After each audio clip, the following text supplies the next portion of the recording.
झक्कास मराठी विजन भंडारा 2025 या दुसऱ्या सत्रामध्ये आदरणीय प्रशांत गायधने सर, मी झक्कास मराठी मीडिया समूहाच्या वतीने आपले सहर्ष स्वागत करत आहे. सरांचं पुष्पगुच्छ व सन्मानचिन्ह देऊन मी संघर्ष हुकरे यांना विनंती करतो की आपण सरांचं स्वागत करावं. सर्वांनी एकदा जोरदार टाळ्यांमध्ये सरांचं आपण स्वागत करूयात.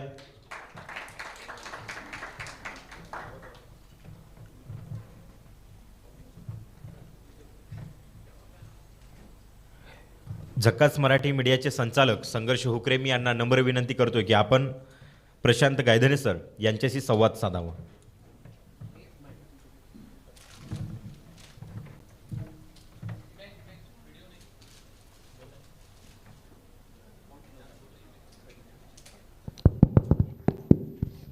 झकास मराठी विजन भंडारा 2025. खरं तर भंडाऱ्याबद्दल इथल्या लोकांचं काय विजन आहे, आपण वेगवेगळ्या क्षेत्रातील दिग्गज लोकांना आपण ह्या ठिकाणी बोलवलं आणि एकंदरीत भंडाऱ्याचा सर्वांगीण विकास कशा पद्धतीनं होईल, इथला सामाजिक, आर्थिक, सांस्कृतिक आणि त्याचबरोबर शैक्षणिक आणि आरोग्य क्षेत्रामध्ये भंडारा कशा पद्धतीनं विकास भंडाऱ्याच्या होईल, सध्याची काय परिस्थिती आहे, आज आपण जाणून घेत आहोत. झकास मराठी विजन भंडारा 2025 आणि आमच्या ह्या कॉन्क्लेव्हच्या पुढच्या सेशनचे पाहुणे आहेत प्रशांत गायधने. प्रशांत दादा हे एका लहानशा गावातून येतात आणि लहान एका गरीब परिवारात त्यांचा जन्म झाला आणि शिक्षण घेतलं. हळूहळू ते समोर घेत गेले. दुर्दैवानं वडील ह्या जगात नाही राहिले. त्यानंतर त्यांच्या खांद्यावर खूप मोठी जबाबदारी आली आणि कुठेतरी एका सर्वसामान्य कुटुंबात जन्मलेला एक तरुण, त्याने आज प्रचंड मेहनत करून आणि आपल्या मेहनतीच्या भरवशावर एक इंडस्ट्रीज सुरू केली. एक PMR इंडस्ट्रीज, त्या इंडस्ट्रीला नाव दिलं आणि कुठेतरी एक चांगली कंपनी त्यांनी बनवली आणि त्या कंपनीच्या माध्यमातून त्यांनी जो काम त्या ठिकाणी टाकला, त्याच्या माध्यमातून संपूर्ण भारतभर ते आता व्यवसाय करत आहेत. ह्या ठिकाणून ते भारतात त्यांचा प्रोजेक्ट जो आहे तो ऑपरेट करत आहेत. PMR इंडस्ट्रीज म्हणजे यांचं प्रामुख्यानं काम आहे की ऑटोमोबाईल क्षेत्रामध्ये यांची कंपनी आहे आणि डिझेल गाड्यांमध्ये एक युरिया, एक आपण त्याला साध्या भाषेमध्ये आपण त्याला युरिया म्हणतो, DEF नावाचा तो एक इंधन आहे.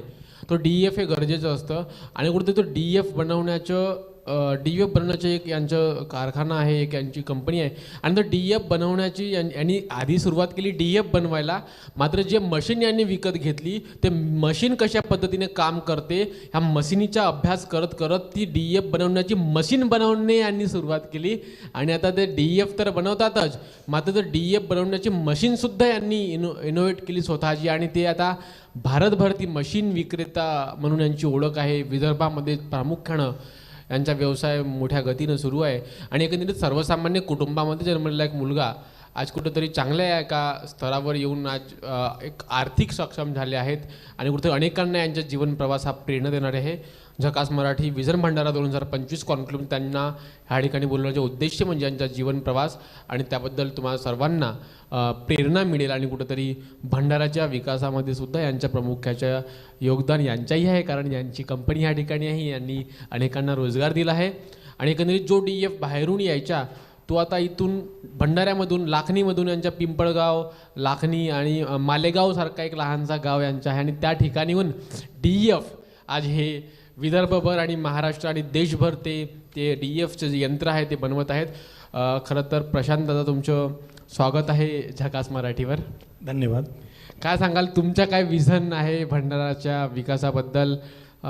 खूप जवळून तुम्ही सर्व पाहिलं आणि कमी वयामध्ये तुम्ही खूप प्रचंड मेहनतीच्या भरोशावर मोबाईल रिपेरिंगची तुमची एकेकाळी शॉप होती, 2009 वगैरेमध्येचा तो काळ होता आणि आज अनेकांना आपण रोजगार देतात. काय सांगाल, तुमच्या व्यक्तिगत ह्या संघर्षाबद्दल चर्चा होणं गरजेचं आहे, कारण लाईव्हच्या माध्यमातून सुद्धा अनेक युवक आणि ह्या ठिकाणी सुद्धा अनेक लोक ते पाहत आहेत. नेमकं कसा हा जीवन प्रवास सुरू झाला आणि आज आपण ज्या स्टेजपर्यंत आलो त्यात समाधानी आहात की समोर आणखी काही करायचे उरले? आज आपण भंडारा जिल्ह्याचा जर का विचार केला तर आपण औद्योगिक क्षेत्रामध्ये भंडारा जिल्हा हा खूप मागे आहे. कारण का आपल्या क्षेत्रामध्ये पूर्ण जिल्ह्यामध्ये जर मोठी कंपनी जर म्हटलं तर आज अशोक लेलँडच्या व्यतिरिक्त दुसरी कोणतीच कंपनी नाही आहे. आणि आज एक पण मोठे उद्योग येत नाही आहे जेणेकरून आपण नॅशनल हायवेवर बसलेलो आहोत. आपल्याजवळ नागपूर आहे, महाराष्ट्राची उपराजधानी आहे. नागपूरमध्ये जे उद्योग आहेत त्याचे 5% उद्योगसुद्धा आपल्या भंडारा जिल्ह्यात नाही आहे. त्याचा कारण एक असा, आता मी 2013पासून इंडस्ट्रीयल लाईनमध्ये आहो. 2013च्या नंतरमध्ये मी जेव्हा पूर्ण अभ्यास करत आलो आणि आताही माझी स्टडी बनते आणि ज्या मला अडचणी येतात, आपल्या भंडारा जिल्ह्यामध्ये राजकीय स्थिरता बरोबर नाही आहे किंवा राजकीय पाठबळ बरोबर नाही आहे की आपल्या याच्यामध्ये उद्योग येत नाही. ते साहेब ते आपल्याकडे मार्केटच्या हिशोबाने पाहतात, कारण का लोकसंख्या जास्त आहे. त्याच प्रकारे लोकसंख्या ही चायनाची आहे. आज आपल्याला त्यांच्याकडून काहीतरी शिकण्याची आवश्यकता आहे. त्याचं कारण काय आहे की आज एखादी उद्योजक समजा एखाद्या त्याच्याजवळ काही विजन असेल की मला आयडियाज असतील की मला ही प्रोडक्ट बनवायचं आहे, तर प्रोडक्ट बनवताना कोणत्या गोष्टीची अडचण येते? पहिली आहे जागा आणि दुसरा आहे भांडवल, पैसा. पैसा कुठून येईल? बँक फायनान्स करेल. बँक फायनान्स करण्याकरता आपल्या गव्हर्नमेंटने काही पुष्कळ साऱ्या स्कीम दिलेल्या आहेत. त्या स्कीम सेंट्रल गव्हर्नमेंट आणि स्टेट गव्हर्नमेंट राबवत आहेत. त्याच्यानंतरमध्ये जेव्हा त्या स्कीमच्या माध्यमातून तो व्यक्ती जेव्हा बँकेकडे जातो, तेव्हा तो बँकवाला डायरेक्ट त्याला समोरच्याला त्याची अवकातच विचारतो, तुझ्याकडे जागा प्लॉट किती आहे, येणे झालेला प्लॉट किती आहे, मॉर्गेज का ठेवू शकते, का करू शकते. आज ही परिस्थिती बाकी देशामध्ये नाही आहे.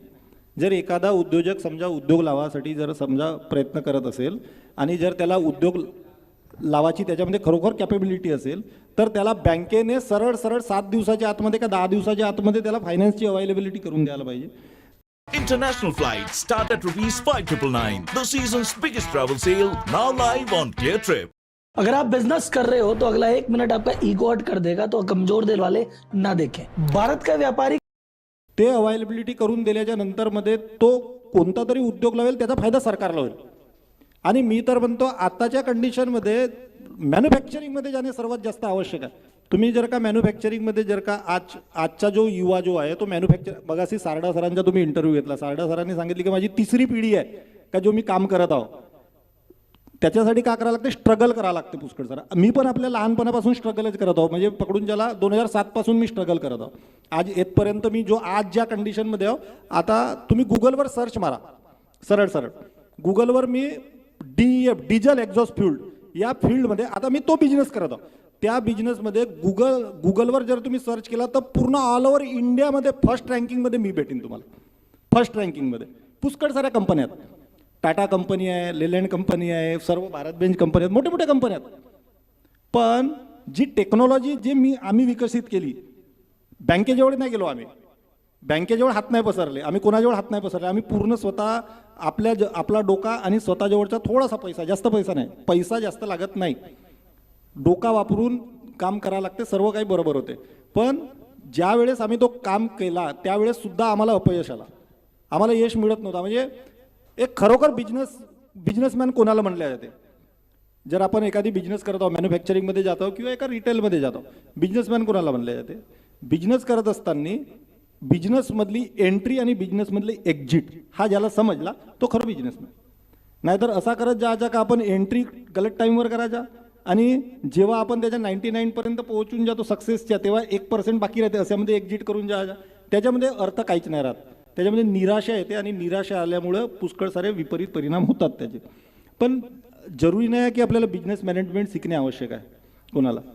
मी फक्त 12वी शिकलेलो आहो, 12वीच्या वर तर मी शिक्षण नाही घेतलेलं आहे. तरी पण आज पूर्ण भारतामध्ये असा एकही स्टेट नाही आहे की त्या स्टेटमध्ये मीनं बनवलेली मशीन नाही आहे.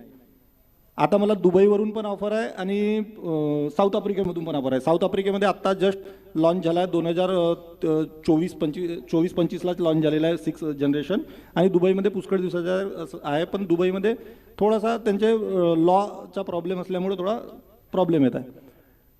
मी धन्यवाद मानीन आपल्या देशाचे यशस्वी प्रधानमंत्री मोदी साहेबाचा. मी धन्यवाद मानीन आपल्या देशाचे विकास पुरुष गडकरी साहेबाचा की त्यांनी 2014च्या नंतर जेव्हा भारतीय जनता पार्टीची सरकार आली भारतामध्ये, भारतीय जनता पार्टीची सरकार आल्याच्या नंतरमध्ये सर्वात पहिला त्यांनी 2019मध्येच निर्णय घेतला की आपण 6th जनरेशनमध्ये जायचा, मोटर व्हेकल्समध्ये. आता मी काही गोष्टी बोलत असेल, काही गोष्टी कोणाला समजत पण नसतील, मी 6th जनरेशन 4th जनरेशन म्हणत आहोत. ॲक्च्युली काय असते, BS6 Bharat stage, BS Bharat stage, 6th generation 4th generation. आपल्या भारतामध्ये 2019च्या अगोदर 4th जनरेशन चालू होता. फोर्थ जनरेशन काय करत होता तुम्ही पाहत असाल, जेव्हा गाडी रोडनं जात होती तेव्हा रोडनं जात असताना त्या गाडीतून कार्बन डायऑक्साईड सर्वात जास्त पडत होता, त्याच्याकडनं पोल्युशन खूप जास्त होत होता. 2019मध्ये मग काय व्हायला पाहिजे होता, 2000 गडकरी साहेबांनी काय केला, फोर्थ जनरेशनच्या नंतर 5 जनरेशन काढायला पाहिजे होती. सरळ सरळ त्यांनी अर्थव्यवस्थेचा विचार न करता, लोकांचा विचार न करता की एवढी महाग गाडी अफोर्ड करू शकतात का, त्यांनी सरळ सरळ 6 जनरेशन आणली. सरळ गाडीच्या किमतीमध्ये 10 लाख रुपयाची वाढ झाली. पण 6 जनरेशनमध्ये काय झालं की कार्बन डायऑक्साईड निघणं बंद झाला. आपला हे पोल्युशन कंट्रोल पूर्णपणे कंट्रोलमध्ये आला पोल्युशन. त्याच्यामध्ये काय आता आम्ही काय केला, त्याच्यामध्ये 6 जनरेशनची गाडी आणला. 6 जनरेशनची गाडी आणल्याच्या नंतरमध्ये त्याला काहीतरी इक्विपमेंट मशीन लागलेली आहे त्या गाडीमध्ये. त्या गाडीतून कार्बन डायऑक्साईड बाहेर निघेल आणि कार्बन डायऑक्साईड बाहेर निघताना त्या कार्बन डायऑक्साईडला खतम करण्याकरता नायट्रोजनची आवश्यकता असेल. आता तो नायट्रोजन कशा रूपात पाहिजे, द्रव्याच्या रूपात पाहिजे. तर नायट्रोजन कशामध्ये असते, युरियामध्ये असते. युरियामध्ये नायट्रोजन किती पर्सेंट असते, 47% नायट्रोजन असते. सर्वात जास्त नायट्रोजन हा युरियामध्ये असते. आणि नायट्रोजनच्या जेव्हा कार्बन डायऑक्साईडच्या वर स्प्रे केला जातो तेव्हा त्याच्यामध्ये HO2 निघतो आणि तो हवेमध्ये निघाल्याच्या नंतरमध्ये त्याचा प्रदूषण पूर्ण विरहित ट्रक चालतो. तो आम्ही लिक्विड कसा बनवायचा हा खूप मोठा अभ्यासाचा विषय होता. एक अडचणी तुमच्या मार्गी आल्या असतील एवढा मोठा व्यवसाय उभारण्यामध्ये, सुरुवाती फायनान्शियल अडचणींपासून तर ते इतर काही अडचणी असतील, नेमका तो सगळं आपण कसं मॅनेज केलं आहात? अडचणी पुष्कळ आल्या. मी काय करत आहो, माझ्या एक सिस्टम म्हणजे एक समजून घ्या मी का बोलत आहो विषय. 7 हॉर्सेस ऑफ सन, जिसको हिंदी में हम सूर्य देव के 7 घोड़े भी कहते हैं, इसकी पेंटिंग आपने मी 2007 मध्ये आपल्या बिझनेसची सुरुवात केली. आपल्या इथं प्रॉब्लेम काय आहे, नवीन युवा जो बिझनेसमध्ये जात आहे त्या नवीन युवाचा प्रॉब्लेम कोणता आहे, तो त्याला जेव्हा जेव्हा नवीन उद्योग लावायचं काम पडते तेव्हा तेव्हा तो फायनान्सकडे वळते म्हणजे व्याज भरत आहे बँकेच्या. मग आपण जसा मी आज पकडा मी 2000 म्हणजे वयाच्या 15व्या वर्षामध्ये बिझनेस लाईनमध्ये घुसलो. आज माझी वय 40 मध्ये आहे पकडा. मी हर वेळेस जेव्हा जेव्हा बिझनेस चेंज करेल तेव्हा तेव्हा जर मी बँकेतून लोन उचलायला गेलो तर मी मग एवढ्या दिवसामध्ये जो 15 ते 40 एवढ्या वर्षामध्ये काय स्ट्रगल केला. म्हणून मी एक काही लिमिटपर्यंत बँकिंग सेक्टरवर निर्भर राहिलो. त्याच्यानंतरमध्ये मी माझ्याकडे काही जमा होता, माझ्याकडे काही स्वतःचं भांडवल होतं, त्या बेसवर मी काम केलं आणि आज मला सक्सेस मिळाला. इथली भौगोलिक परिस्थिती काय आहे, कोणत्या उद्योगधंद्यांना या ठिकाणी स्कोप आहे, आपण अभ्यास करत असाल की ह्या फील्डसोबतच इतर कोणत्या गोष्टी आहेत की ज्यामध्ये काम झालं तर आणखी भरीव चांगली कामगिरी होऊ शकते? पहा, भौगोलिक स्थिती आपल्या भंडारा जिल्ह्याची आणि नागपूर जिल्ह्याची पूर्ण आपल्या विदर्भाची सर्वात चांगली आहे. याच्यामध्ये या भौगोलिक स्थितीमध्ये तुम्ही कोणता पण बिझनेस करू शकता. बिझनेस करत असताना जास्त करून मॅन्युफॅक्चरिंगमध्ये जात असताना आपल्याला एकाच गोष्टीकडे लक्ष द्यायचं आहे की आपण जी वस्तू बनवत आहोत त्याचा रॉ मटेरियल आपल्याला इझिली अवेलेबल होते का, किंवा जी वस्तू आपण विकत आहोत ती आपल्याजवळून इझिली विकते का. नाहीतर पता चालला का आपण जो बनवत आहोत वस्तू तिच्यासाठी जो रॉ मटेरियल लागतो त्याला ट्रान्सपोर्टेशनचा खर्च जास्त येतो आणि आपण जो विकतो त्याच्यासाठी तो आपल्याला विकासाठी पण ट्रान्सपोर्टेशनचा खर्च जास्त पडतो. त्याच्यामुळे कॉम्पिटिशन येते मार्केटमध्ये आणि कॉम्पिटिशन आल्याच्या नंतरमध्ये तो बिझनेस कोलॅप्स होते. तर त्याच्यासाठी आपल्याला इंडस्ट्रियल लाईनमध्ये जर घुसायचं आहे तर सगळ्यात बेस्ट अँड मी एक तुम्हाला उपाय सांगतो. काहीच नको करा, पहिल्यांदा स्टडी करा बिझनेसची की मला बिझनेस कोणता टाकायचा आहे. तर बिझनेसची स्टडी कशी कराल तर तुम्ही तुमच्याजवळ मोबाईल आहे, मोबाईलमध्ये गुगलमध्ये सर्च करा भारत सर्वात जास्त वस्तू कोणती इम्पोर्ट करतो आणि भारत सर्वात जास्त कोणती वस्तू एक्सपोर्ट करतो. या गोष्टीचा अभ्यास करा, त्या गोष्टीवर विचार करा आणि जर समजत नसेल तर आमच्यासारख्याला विचारा की आपण अशा पद्धतीच्या जर का आपण एखादी मॅन्युफॅक्चरिंग हबमध्ये जर गेलो तर आपल्याला सक्सेस भेटू शकते का. आजच्या काळामध्ये सर्वच मिळते, मार्गदर्शक मिळत नाही. अजून त्याच्यामध्ये एक सांगतो मी तुम्हाला, मॅन्युफॅक्चरिंगमध्ये काय होतं. आम्ही जेव्हा माझा अनुभव सांगतो, माझा अनुभव खूप वाईट आला. मी पण जेव्हा कोणाला काही ॲडवाईस विचारायचा प्रयत्न केला त्यावेळेस मला सरळ रस्ता कोणीच नाही दाखवला. मी जो पण केला तो आपल्या मनाला आणि आपल्या डोक्याला अनुसरून काम केला. तेव्हाच तो आजपर्यंत इथपर्यंत आहो मी आतापर्यंत. आणि मार्क जकरबर्गनी म्हणलेलं आहे की सगळ्यात मोठी रिस्क जे आहे की ती आपण रिस्क घेत नाही. बिझनेसमध्ये सर्वात मोठा विषय रिस्क घेणे आणि रिस्क घेतल्या पाहिजे. आपला साधारण व्यक्ती हा रिस्क घ्यायला घाबरतो, रिस्क घेणे आवश्यक आहे. आणि मॅन्युफॅक्चरिंग वस्तू कोणती करायची, आता तुम्ही भौगोलिक स्थितीचा प्रश्न विचारला. मॅन्युफॅक्चरिंग वस्तू म्हणजे प्रोडक्ट कोणता काढायचा जरुरी नाही. आपण काय करतो सर्वात अगोदर की एखाद्यानं पाण्याची फॅक्टरी लावली तर आपण पाण्याची फॅक्टरी लावतो. एखाद्यानं मोबाईलची दुकान लावली तर आपण मोबाईलची दुकान लावतो, एखाद्यानं कपड्याची दुकान लावली तर आपण कपड्याची दुकान लावतो. त्यात बिझनेसमध्ये कॉम्पिटिशन आहे. त्या बिझनेसमध्ये तुम्हाला 10% 15%च्या वर तर मार्जिनच नाही आहे आणि त्याच्यासाठी तुम्हाला खूप स्ट्रगल करणे आहे. मग आपल्याला काय करणे आहे? आता मी तुम्हाला एक उदाहरण सांगतो, त्याच्यावरून समजून घ्याल. टाटा कंपनीने एक ट्रक बनवला, पकडून चाला. टाटा कंपनीने एक ट्रक बनवला, त्या ट्रकसाठी लाखो इक्विपमेंट लागतात. आता टाटा कंपनी इक्विपमेंट बनवते का? तिथं लोहा लागतो, लोह्याबरोबर पुष्कळ सारे इंजिनमध्ये लागणारे पुष्कळ साऱ्या वस्तू असतात. इंजेक्टर असते, पाईप असते, साधी क्लिप असते.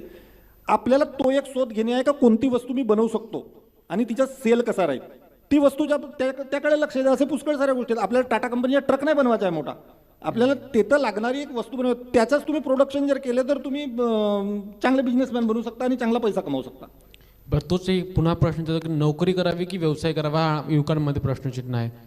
माझा अनुभव आहे नोकरी बिझनेस करा, नोकरीमध्ये काय नाही. दैनंदिन जीवनामध्ये आपण ह्या ठिकाणी भंडारा जिल्ह्यामध्ये वावरता, काय एकंदरीत लोकांची परिस्थिती आहे, इथल्या कोणत्या क्षेत्रामध्ये विकास होणं गरजेचं आहे? इथले शिक्षण असो, कृषी असो, आरोग्य क्षेत्र असो, इथला निसर्ग असो, आपण पर्यटन असो, किंवा काय आपण अभ्यास करता, याचा कशा पद्धतीने विकास झाला तर भंडारा नवीन ओळख बनवू शकतो असं तुम्हाला वाटते? पर्यटन आणि उद्योग क्षेत्रामध्ये सर्वात जास्त विकासाची आपल्या इथं गरज आहे भंडारा जिल्ह्यामध्ये. जर तो डेव्हलपमेंट झाला तर आपल्या इथं उद्योग ऑटोमॅटिक येईल आणि रोजगार पण जास्त भेटेल. आणखी काय तुमच्या रोडमॅप आहे की जसं ही DF बनवण्याची मशीन झाली, DF झाला, आणखी काही एखादं नवीन इनोव्हेशन तुमचं प्रोजेक्ट सुरू आहे का आणि तो काय आहे?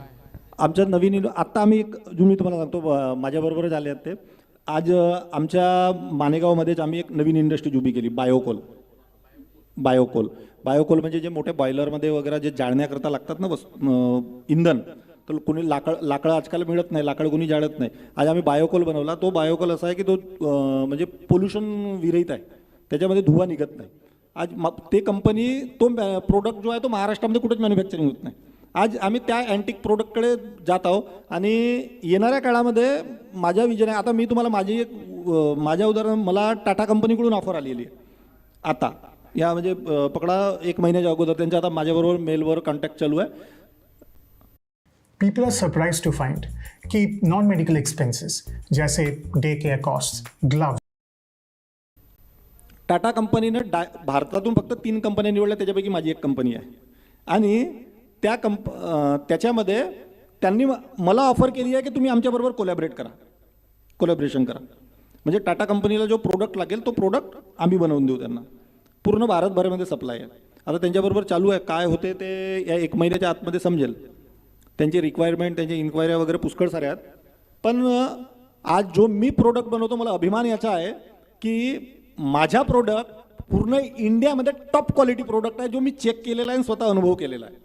त्याचा गर्व आहे मला की मी तो जो प्रोडक्ट जो बनवलेला आहे त्या प्रोडक्टला चॅलेंज नाही आहे आज. म्हणजे मोठ्या कंपन्या होत्या माझ्यासमोर कॉम्पिटिशनमध्ये, मोठ्या कंपनीबरोबर कॉम्पिटिशन करत आहोत. पण मी जो प्रोडक्ट, बेस्ट क्वालिटी प्रोडक्ट, आज आम्हाला नवीन कस्टमर, म्हणजे मॅन्युफॅक्चरिंगमध्ये जर विचार केला आपला, तर आज आम्हाला नवीन कस्टमरची सुद्धा आवश्यकता नाही. आमच्याकडे ऑलरेडी कस्टमर अवेलेबल आहेत का त्यांनाच आम्ही माल सप्लाय नाही करू शकत. इंडस्ट्रियल लाईनमध्ये प्रॉफिट जास्त असते.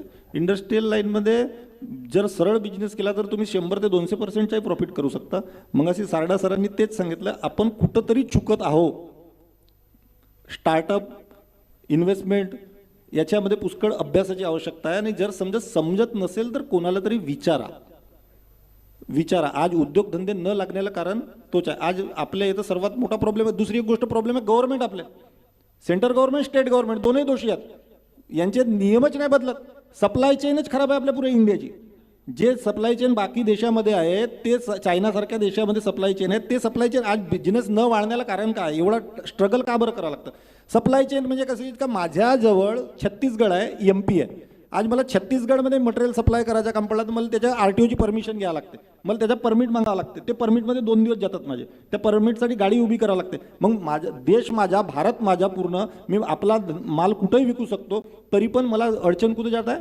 ट्रान्सपोर्टेशनमध्ये. आता त्यालाच अडचण सप्लाय चेन. त्याच्यामुळे सप्लाय चेन लेट झाली. सप्लाय चेन लेट झाल्यामुळे माल लेट पोहोचल्यामुळे त्याच्या लेबरला काम नाही मिळालं, त्याचा प्रॉफिट नाही मिळालं. आपली अर्थव्यवस्थेमध्ये सर्वात मोठा नुकसान आहे सप्लाय चेन. बरं, काय परिस्थितीचा आपण अनुभव करतात जी सुरुवातीला आपण जेव्हा व्यवसाय सुरू केला होता तेव्हाची परिस्थिती आणि आज नेमकं कशा बदल तुमच्या जीवनामध्ये घडून आला आणि आपण याचं म्हणजे खरंच आहे अनेकांना प्रेरणा देणारे, आपण त्याच्याबद्दल काय सांगाल?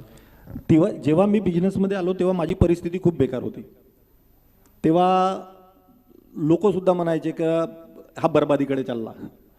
आज माझी परिस्थिती त्याच्यापेक्षा 1000 पटीनं काही पटीनं चांगली आहे. आज मी सक्सेसफुली बिझनेसमॅन स्वतःला म्हणून घेतो की मी सक्सेसफुली बिझनेसमॅन आहो. आज माझ्याकडे कोणत्याच गोष्टीची कमी नाही आहे.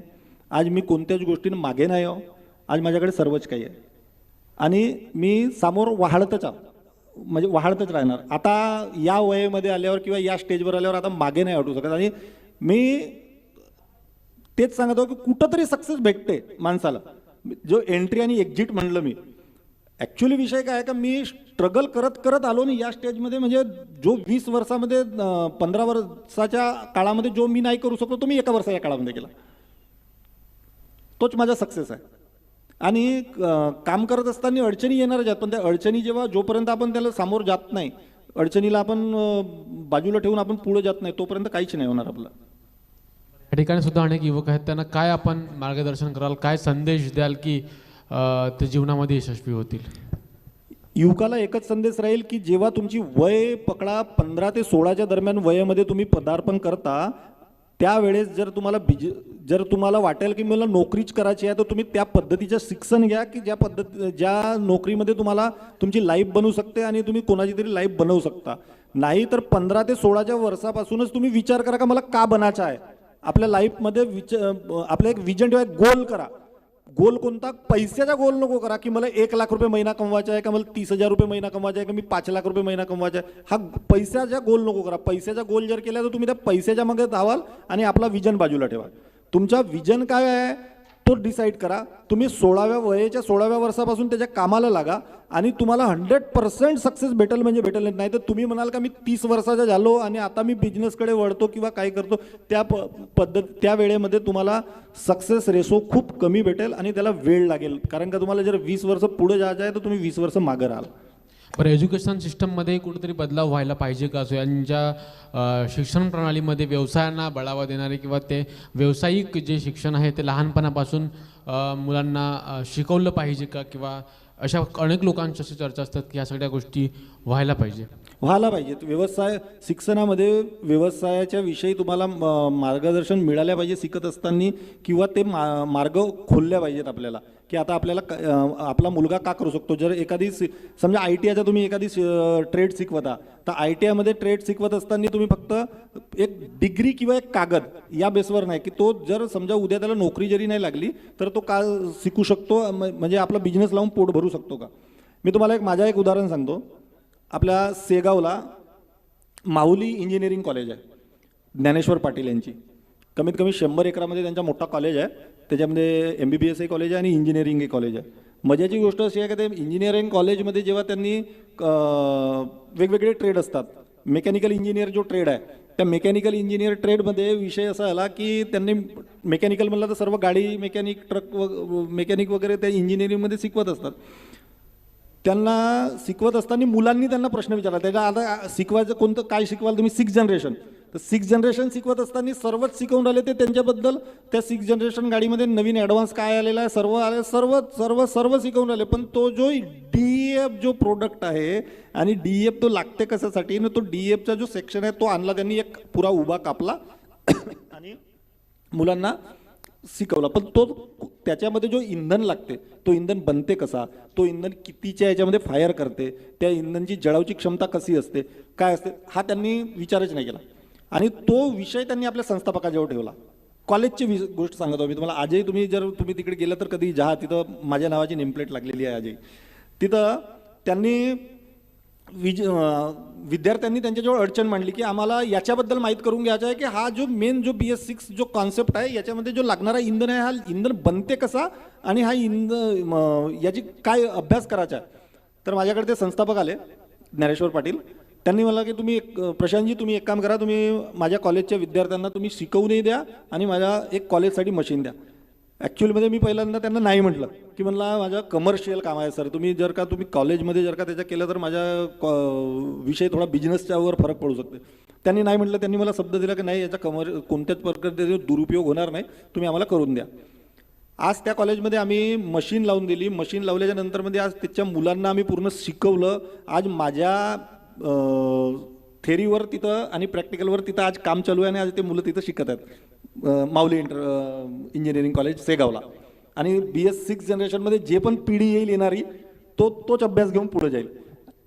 बरं, पश्चिम महाराष्ट्राचा विकास आणि इकडला विदर्भाच्या विकासामध्ये काय अंतर तुम्हाला जाणवतो? इकडले उद्योगधंदे, तुम्ही म्हटलं की इकडे उद्योगधंद्यांना स्कोप आहे, नेमकं काय फरक आहे आणि इकडे आतापर्यंत जसं इंडस्ट्रीज बनल्या आणि याचं काय कारण तुम्ही शोधून काढलं? Domestic flights start at rupees 999. The season's biggest travel sale is now live on ClearTrip. किती मोकळं वाटतंय ना इथे जयंत. पण एक रोमॅन्टिक गेम खेळायचा का? एकदम असं एखाद्या बंद पिटाऱ्यातून बाहेर आल्यासारखं वाटतंय. राजकीय पाठबळ, उद्योगधंदे न बनण्याला राजकीय पाठबळ. आता आपल्या इथं गडकरी साहेब आणि फडणवीस साहेब जेव्हाचे आपल्या नागपूर झोनमध्ये आले तेव्हा आपल्या इकडं थोडं तरी डेव्हलपमेंट आहे. नाही तर याच्या अगोदर जे पण सरकार आली, जास्त काँग्रेसची सरकार आली त्यावेळेस, ते जे नेते बनले त्यांनी स्वतःचे साखर कारखाने, स्वतःचे कंपन्या. आज आपण पकडा, तुम्ही सातारा सांगली साईडला जर जाल तर आज त्या सातारा सांगलीवाल्यापेक्षा आपण भंडारा जिल्ह्यावाले 5 वर्ष मागाव. मी पाहून आलो तो एरिया. पुणे त्या एरियामध्ये जर जाल तुम्ही, मराठवाडा एरिया पश्चिम महाराष्ट्रामध्ये, त्याच्यापेक्षा आपण 5 वर्ष मागावं. त्याचं कारण काय आहे की डेव्हलपमेंट नाही आहे आपल्या इथं, उद्योग नाही आहे आपल्या इथं. आताही 200 रुपये रोजीने माणूस जातो, आजही 200 रुपये रोजीने. मग त्या माणसाची 200 रुपयामध्ये पोट थोडी भरतो. आज तुम्ही तिकडे पश्चिम महाराष्ट्रात जर गेले तर तुम्हाला 1000 रुपये रोजीची माणसाची आहे. त्याचं कारण काय आहे? आपण आपल्या इथं डेव्हलपच नाही आहे काही. त्याच्यासाठी राजकीय पाठबळ असणे आवश्यक आहे. राजकीय नेत्यांनी आपल्या याच्यामध्ये क्षेत्रामध्ये कशा प्रकारचे उद्योगधंदे आल्या पाहिजेत याचा विचार करणे आवश्यक आहे. कुणाकडे पाठपुरावा केला काय याच्यात? तुम्ही कुणाकडे पर्सनली भेटायला गेले का की अशा पद्धतीने हाडेकाने जर झाल्या तर याचा फायदा होईल असा काही? मी मागच्या काळामध्ये फुके साहेबाबरोबर या विषयावर आम्ही बोललो होतो की आपण नाही जास्त तर सुरुवात आपण साकोली विधानसभेपासून करता येईल का. हां, त्या विषयावर आमच्या चर्चा झाल्या. फुके साहेबांनी पॉझिटिव्ह निर्णय दिला की आपण याच्यावर विचार करू. पण आता निवडणुकीच्या याच्यामध्ये बिझी असल्याकारणानं काही जमलं नाही, पण करता येईल.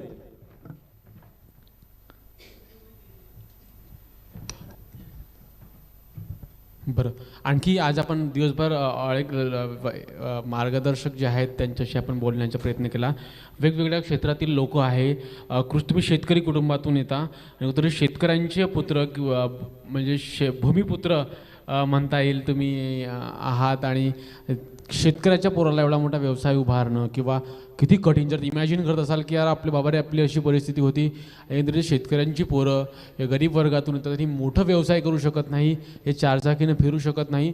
आणि जर फिरत असले की मग त्यानंतर असे प्रश्न होते की कुठेतरी 2 नंबरच्या पैशाने कमवला आणि म्हणून हा अशा पद्धतीनं करतो, असे सुद्धा अनेक प्रश्न टीका टिप्पणी होतात. तुम्ही कसं फेस केल्या या सगळ्या गोष्टी?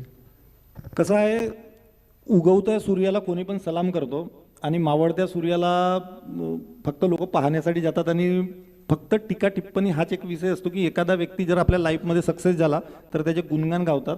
आणि जर तोच माणूस एखादी खाली आला तर त्याच्या आले तर 20 लोकांपैकी 10 लोक पॉझिटिव्ह असतात, 10 लोक निगेटिव्ह असतात. कुणाचा फायनान्सचा प्रॉब्लेम असतो, कुणाचा काही असतो. पण हे करत असताना एक गोष्ट तेवढीच मोठी आहे की मला गर्व आहे आणि मला अभिमान आहे का मी एक लहानशा खेडेगावात राहून आज मी इथपर्यंत पोहोचलो. माझ्या सरळ सांगतो मी तुम्हाला की आज गुगलवर मी ट्रेंड करतो, तो माझ्यासाठी सर्वात महत्त्वाचा. मी काही गुगलवाल्याला पैसे नाही दिले, पण गुगलमध्ये सर्च करतात लोक. गुगलमध्ये जेव्हा सर्च करतात तेव्हा फर्स्ट प्रायोरिटी याच्यामध्ये मी असतो. आणि मी क्वालिटी आणि जे मार्जिन याच्याकडे सर्वात जास्त लक्ष देतो. आणि क्वालिटी बरोबर कधीच कॉम्प्रोमाइज करत नाही. मी स्वतःलाच प्रश्न विचारतो माझा, जर एखादी वस्तू मला मॅन्युफॅक्चरिंग आपण प्रोडक्ट बनवला आणि प्रोडक्ट बनवत असताना तो प्रोडक्ट त्या प्रोडक्टमध्ये जर मला सक्सेस आला तर तो प्रोडक्ट सक्सेस का बरं झाला तोही प्रश्न विचारणे आवश्यक आहे. नाहीतर त्याच्यामध्ये एरर येतात पुष्कळ. आखरी स्टेजपर्यंत म्हणजे जर मी एक तुम्हाला सरळ सांगतो की मी मार्केटमध्ये एखादी प्रोडक्ट घेऊन निघालो आणि माझ्या प्रोडक्टमध्ये जर काही त्रुटी आहेत तर मी सक्सेस होणार नाही. आपलं कारण काय आहे की सक्सेस न होण्याला कारण काय, तर मी जेव्हा मार्केटमध्ये निघीन मी फक्त पैसा कमावण्यासाठी निघेन. मला पैसा नाही कमवायचा आहे, पैशाच्या मागे नाही धावायचा आहे. आपल्याला तो प्रोडक्ट लोकांच्या तोंडामध्ये बसवायचा आहे की हाच प्रोडक्ट त्यांनी मागितला पाहिजे. आणि तो प्रोडक्ट केव्हा चांगला होईल, जेव्हा त्याची क्वालिटी बेस्ट राहील. येस. आणि त्या क्वालिटीच्या टक्करमध्ये तो समजा मार्केटमध्ये कुठेही जरी चेक करत असेल तरी ते त्या क्वालिटीच्या मटेरियलमध्ये आपलं म्हणजे बाकी याच्या कम्पॅरिझनमध्ये आपला नंबर पहिला राहील. बस तो प्रयत्न करायचा. तो प्रत्येक उद्योगधंद्यामध्ये तुम्ही काहीही मॅन्युफॅक्चरिंग करा, तुम्ही स्वतःला बेस्ट बनवा, स्वतःच्या बिझनेसचे अमिताभ बच्चन बना, तेव्हाच तुम्ही सक्सेस व्हाल, नाहीतर तुम्ही सक्सेस नाही होऊ शकत. बरं, खूप खूप धन्यवाद प्रशांतजी. तुम्ही ह्या आमच्या कॉन्क्लेव्हला तुम्ही आमचे ह्या ठिकाणी मार्गदर्शक बनले. सकाळपासून ह्या ठिकाणी खूप लोकांनी हजेरी लावली. मग ते भंडारा गोंदियाचे माजी खासदार सुनील मेंढे असोत, भंडारा विधानसभेचे आमदार नरेंद्र भोंडेकर असोत, माजी आमदार चरण वाघमारे असोत, डॉक्टर सोमदत्त करंजेकर असोत, त्यानंतर पंकज सारडा सर असोत किंवा प्रभात मिश्रा सर असोत, तुमच्या आधी ॲडव्होकेट वसंत तेंचिलवर ह्या ठिकाणी मुलाखत देऊन गेले. आणि दिवसभर आपण जवळपास 10 ते 12 लोकांची आज आपण ह्या ठिकाणी मनोगत आणि त्यांच्याशी आपण भंडाऱ्याच्या विकासाबद्दल चर्चा केली. आपण तुम्हीसुद्धा आमच्या सत्राचे पाहुणे होते. तुम्ही अगदी लहान वयामध्ये तुम्ही एक उद्योग उभारला आणि कुठेतरी देशामध्ये तुमचे जे उद्योग आहे ते सध्या सुरू आहे. एकंदरीत तुम्हालाही सुद्धा खूप खूप शुभेच्छा. आणि तुम्ही ह्या कॉन्क्लेव्हचे तुम्ही आम्ही हजेरी लावली आणि आमच्याशी आम्हाला वेळ दिली. तुमचं खूप खूप धन्यवाद, मनापासून आभार. या कॉन्क्लेव्हमध्ये तुम्ही मला बोलावल्याबद्दल तुमचे मनापासून आभारी. आणि तुमचा हा विजन भंडारा आणि हा कॉन्क्लेव्ह प्रोग्राम खूप चांगला आहे. याच्यामुळं नवीन नवीन उद्योजकाला किंवा राजकीय लोकांना काहीतरी मैं चैलेंज कर रही हूँ कि खराब वास्तु के साथ पैसा कमा कर तो दिखाओ. अगर आपके फायदा मिळतो आणि नवीन लोकांना काहीतरी एखाद्या व्यक्तीबद्दल जाणून घ्यायचा आम्ही रेकॉर्ड करतो जे ते ह्या ठिकाणी बोलतात ना की आम्ही हे करू ते करू. भाषणांमध्ये तर ते आपल्याला पक्षाच्या मिटिंगमध्ये म्हणतात, पण ह्या ठिकाणी जर ते काही बोललं तरी रेकॉर्डमध्ये येईल आणि समोरच्या वर्षी जर त्यांनी नाही केलं तर आपण पुन्हा त्यांना विचारण्याचा प्रयत्न केलो की तुम्ही 2025च्या झकास मराठी विजन भंडारा कॉन्क्लेव्हमध्ये हे शब्द बोलले होते, मात्र अजूनपर्यंत ते झालं नाही. तुमचं आणि मी पण एक सांगून जातो, मी राजकीय नाही बोलणार, मी पण एक सांगून जातो की विजन भंडारा कॉन्क्लेव्हमध्ये आज एक शब्द बोलत आहो मी की येणाऱ्या 1 वर्षाच्या नंतरमध्ये आज जे आमची इंडस्ट्री ज्या ठिकाणी उभी आहे, आज येणाऱ्या 1 वर्षाच्या नंतरमध्ये मला मल्टीनॅशनल तुम्हाला नाव दिसेल. मल्टीनॅशनल. खूप खूप शुभेच्छा. आणि खूप काहीतरी तुम्ही जेव्हा मला पुढच्या वेळेस बोलवाल तेव्हा तुम्हाला प्रशांत गायधने काहीतरी वेगळा दिसेल. खूप आम्ही पुन्हा तुम्हाला बोलवू आणि नेहमी तुमचे हे विचार जे आहेत अनेकांना प्रेरणा देणार आहेत. लाईव्हच्या माध्यमातून सुद्धा महाराष्ट्र आणि देश तुम्हाला ह्या ठिकाणी पाहत आहे. प्रशांतजी खूप खूप धन्यवाद तुमचे आणि तुम्ही ह्या कार्यक्रमाला उपस्थित आहात. धन्यवाद.